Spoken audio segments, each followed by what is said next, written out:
अभयचे जांभूळयुक्त जंबवासव मधुमेहींसाठी संजीवनी। बहुचर्चित Mumbai Pune missing link वाहतुकीसाठी खुला, तर मुख्यमंत्री फडणवीसांसह उपमुख्यमंत्री शिंदेंच्या हस्ते लोकार्पण। मुंबई पुणे प्रवासाचा वेळ अर्ध्या तासाने कमी होणार, टोलमध्ये कोणतीही वाढ नाही। मुंबई पुणे द्रुतगती मार्गावरील वाहतूक कोंडीबद्दल मी माफी मागतो, पुढच्या वेळी पुण्याहून मुंबईला जाताना वाहतूक कोंडीत अडकण्याची वेळ येणार नाही, फडणवीसांचं आश्वासन। मिसिंग लिंकवरील पुण्याकडे जाणारे एक लेन सुरू, तर आता मुंबई पुणे महामार्गावरील वाहतूक हळूहळू पूर्वपदावर।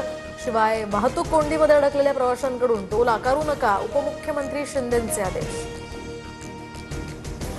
देशात व्यावसायिक गॅस सिलेंडर तब्बल 993 रुपयांनी महागला, तर मुंबईसह अनेक शहरांमध्ये 19 किलोच्या सिलेंडरच्या किमती 3000च्या पुढे। हॉटेल, रेस्टॉरंट्स आणि खानावळींमधील जेवण आता महागण्याची शक्यता। जनतेला निवडणुकांचं बिल मिळालं, कमर्शियल सिलेंडरच्या दरवाढीवरून राहुल गांधींचा केंद्र सरकारवर हल्लाबोल, तर गॅसच्या विक्रमी दरवाढीनंतर आता पेट्रोल डिझेलवर वार होणार, राहुल गांधींचं भाकीत। मुंबईमध्ये एका मोठ्या आंतरराष्ट्रीय ड्रग्ज रॅकेटचा पर्दाफाश। 1745 कोटींचं 349 किलो कोकेन एनसीबीकडून जप्त।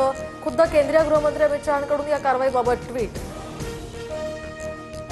पवईमध्ये गटार साफ करणाऱ्या कामगारांना भरधाव टेम्पोची धडक। पवईमध्ये मोरारजी नगरमधील धक्कादायक घटना, अपघातात 2 कामगार गंभीर जखमी, रुग्णालयामध्ये त्यांच्यावर उपचार सुरू। टेम्पो चालक घटनास्थळावरून फरार। गोंदिया जिल्ह्यामध्ये वादळी वाऱ्यासह अवकाळी पावसाची हजेरी, उकाड्यापासून नागरिकांना काहीसा दिलासा, मात्र कापणीला आलेलं धान पीक यामुळे नुकसान होण्याची भीती।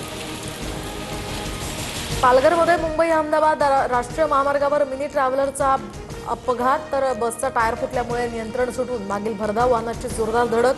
दुर्घटनेमध्ये 16 प्रवासी गंभीर जखमी।